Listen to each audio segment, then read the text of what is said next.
Hello everyone. আজকের ভিডিওতে আমরা দেখব কিভাবে আমাদের প্ল্যাটফর্মে নতুন একটি হসপিটাল রেজিস্টার বা লিস্টিং করা যায়। ১ম এ আমরা চলে যাব আমাদের অফিসিয়াল ওয়েবসাইট sebareview.com এ।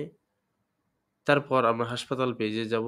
এখানে নতুন হসপিটাল বা নতুন হাসপাতাল সংযুক্ত করার জন্য একটি বাটন রয়েছে। আমরা সেখান থেকে নতুন হাসপাতাল রেজিস্ট্রেশন ফর্মে চলে যাব। এখানে আমাদের ইনপুট হিসেবে আছে হাসপাতালের নাম বাংলায় অথবা ইংরেজিতে। আমরা চাইলে উভয়ই রাখতে পারি। এরপর আমাদের জেলা নির্বাচন করতে হবে, যে জেলাতে আমাদের হসপিটালটি অবস্থিত এবং আমাদের ইমেজ আপলোডের একটি অপশন রয়েছে বা অ্যাটাচমেন্ট আপলোডের একটি অপশন রয়েছে যেটি অপশনাল বা ঐচ্ছিক।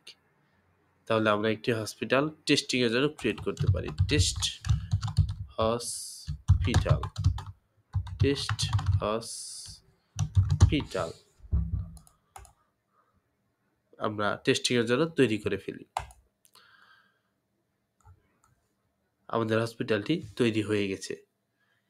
এভাবেই খুব সহজে আপনার নতুন হাসপাতাল আমাদের প্ল্যাটফর্মে লিস্ট করতে পারবেন।